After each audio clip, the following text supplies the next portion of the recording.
Welcome to Starcanum, where we are obsessed with Star Wars Unlimited. I'm Ryan, and I am so glad you're here, because today we're going over everything you need to know to play in a pre-release. So the pre-release is a fun, casual event where everyone is welcome, and it has just a really nice, level playing field, because everyone is playing with the cards for the first time. So it's a great way to get into the game if you are new, and it's a great way to grow your collection if you're a returning Star Wars Unlimited enthusiast. That said, there are things you can do to prepare yourself for this event, and that will maximize your fun, and I think that is worth talking about.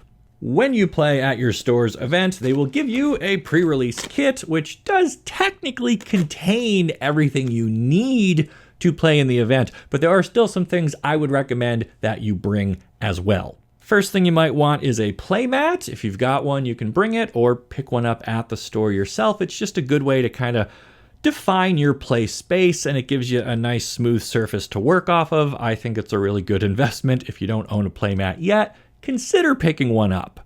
Next thing I always have are some dice to mark damage. These are 16 millimeters, so they're kind of big and chunky. They don't roll off the table or anything. Again, the kit will come with the little punch-out paper tokens. They're kind of flimsy, and I prefer something a bit more durable for the event, but you do you. And then the last thing I recommend are sleeves. I mean, they don't have to be the Star Wars branded ones from Gamegenic, although these are quite nice. But you do want something with like a clear sleeve to protect your leader, and then make sure you have enough extra to cover your deck, and then in case any rip or get bent or, get a weird shuffle or a crease or something, you want some replacements available too, so bring a good stack of sleeves. So you gather all of that up and go to the store. Then what happens? Well, they give you this, the pre-release kit, which has 6 booster packs in it, along with 2 promo leader cards, and I'll show you all of that in just a second. Now, you get to keep everything that you open in this box. You're going to use those cards to make a deck to play against other players today, but at the end, you bring everything home, and it is the start of your Twilight of the Republic collection. Okay, are we ready to open this and see exactly what comes in the Twilight of the Republic pre-release box? I think so. Okay, big thanks to Fantasy Flight Games for sending this over. As we can see, it is a pre-release box for Twilight of the Republic, and we're just going to rip the tab right off the top here and get started.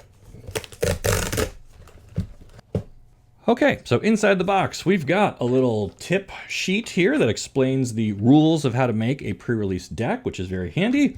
We've got our punch-out damage counters here, which are double-sided. Very nice. You even got one for initiative and epic action here for when you deploy your leader. Very handy. We've got 6 booster packs from the latest set, Twilight of the Republic. And then we have a nice cardboard deck box here that keeps everything organized for us. And inside, there is another little package here, and this is going to have our special leader cards. So let's take a look at those. So everybody gets the same 2 leader cards, and they are the exact same ones that you'll find in the 2-player starter kit as well, but this is the only way you can get these outside of buying that starter kit. They do not appear in the booster packs at all. You've got to go to the pre-release or pick up the 2-player kit. So we've got General Grievous and Ahsoka Tano, and they are hyperspace versions, so they've got the kind of stretched out art there. They're not foil this time, but they are still very cool. And again, every kit will have both of these, and you can use them in the event in case none of your other packs have a leader that you want. You can at least always know that you'll have one of these 2 available and can kind of build your deck around that. Now remember, your store is going to give you generally 30 to 50 minutes to open your 6 packs and assemble your deck, which for this has to be 30 cards minimum, and I recommend you don't go over that. And the best way to get started is to just open everything and organize it by aspect or color to see what your options are. So I'm going to do that now.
All right, so there we go. I've opened 6 booster packs and sorted them out. I know it's a little kind of cut off on my screen here, but I'm using a 5x3 method. So all of the villainous cards by each aspect across the top, all of the neutral kind of cards across the middle, and then all my heroic cards across the bottom, so I can tell at a glance, okay, the red or aggression column here looks pretty good. I have a very big stack of neutral reds, and then I've got a couple of heroic and several dark side ones as well, so that's a good contender for a color I might pick.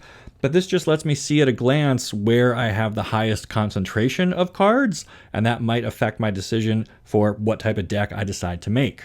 Now, I also set aside my leaders and bases, and I tend to look at those at the end after I've spread everything out. So we've got Count Dooku, Yoda, Asajj Ventress, Obi-Wan Kenobi, Maul, and Mace Windu. So we've got 6 different leaders plus the 2 that were in our kit that everyone gets. So we have 8 options here to be our leader. And then along with that, we can use any base, any common base that we want.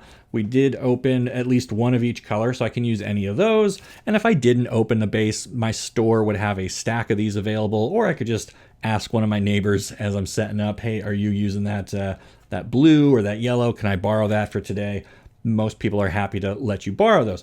On the back of your bases, though, are also your tokens. So we've got battle droids and clone troopers, which are made by many of the cards in this set. So you're going to want to keep some of your extra bases around in case you have a card that makes tokens. So don't just give them all away. Keep them with your deck so that you can access them throughout the day as you're playing your games. And to review, you're going to have about 30 or 50 minutes to make a 30-card deck, and this is where bringing your own sleeves can really help. I'm a very visual person, so I use my sleeves as like a progress bar. I'll put 30 empty sleeves down and fill them one at a time, and I know how close I am to having a complete deck, but you can just stack your cards up or fan them out or use whatever system works best for you. But really, how do you know what cards should go into your 30-card pre-release deck? Well, I have a little acronym that I like to use to kind of help me make that decision, and you might hear other content creators pitch their own kind of version of this, but I like to think of BARE, okay? B-A-R-E. The B stands for bodies, so these are going to be your units, and you want a good mix of ground and space.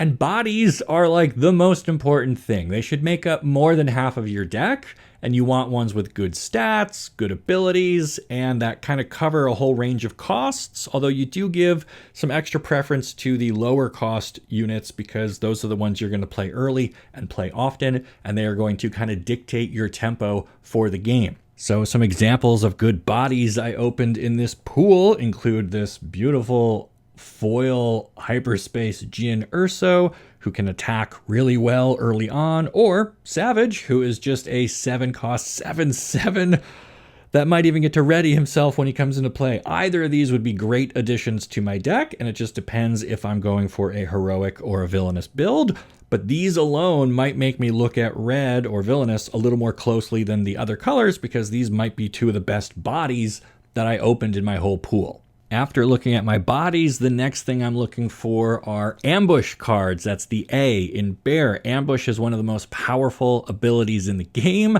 and it allows you to, again, control how combat's going to go, maybe get some 2-for-1s, attack into something, kill it, leave something of your own on the board ready to attack again. And so just looking through my cards here, I've got this Spider Droid and Droid Commando, which can have ambush if I have another Separatist unit. So that might encourage me to kind of put a Separatist deck together or look more closely at my green cards because I value these ambush cards so highly. R stands for resource engines. So that can be anything that lets you get good use out of all of your resources every turn, which is one of the most powerful things you can do in Star Wars Unlimited. In the previous set, we had Smuggle, which was a great way to kind of get an extra card sort of into your hand.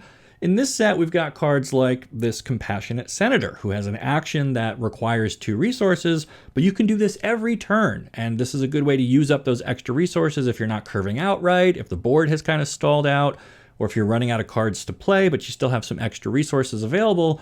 spend them on this guy's action and just heal damage from a unit or a base. You can do that over and over and over and generate an advantage the longer the game goes. So I try to look for cards that have a way to make use of my extra resources. Some leaders can do this, some individual cards can do it.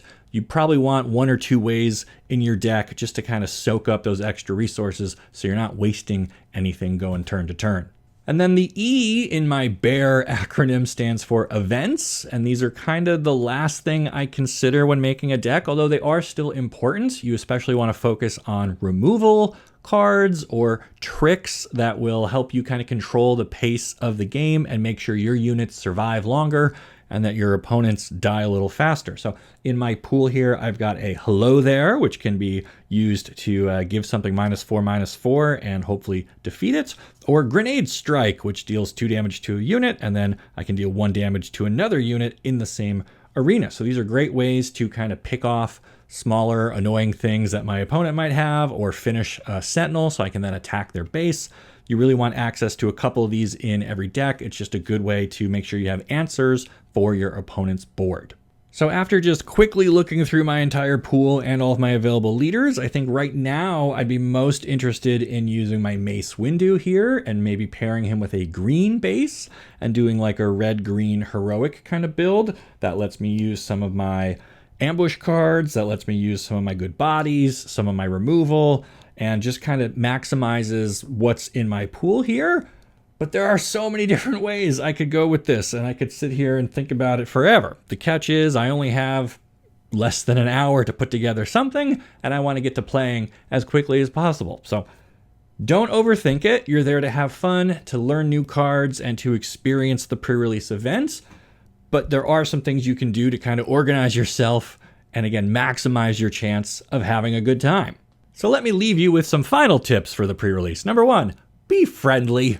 We're there to have a good time. Everyone's learning and trying to make sense of all these new cards. So don't be a know-it-all. Don't be annoying. Don't be causing problems for people. Offer advice. Help explain how cards work if you're a more experienced player, and make everyone around you feel welcome and included.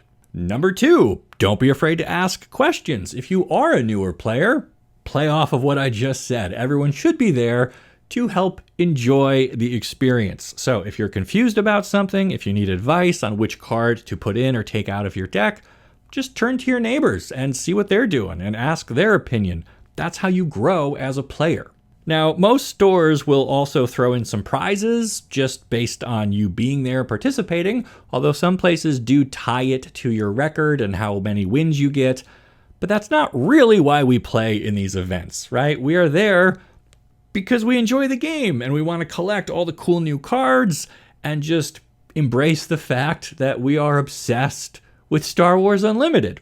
So those are my tips for the pre-release. I hope you get out there and enjoy it yourself. If you've got any of your own tips to share or want to tell me about the cool cards in your pool, leave me a comment down below. Then make sure you like the video and subscribe to the channel so you don't miss the unlimited adventures we have here on Starcanum. I'll see ya.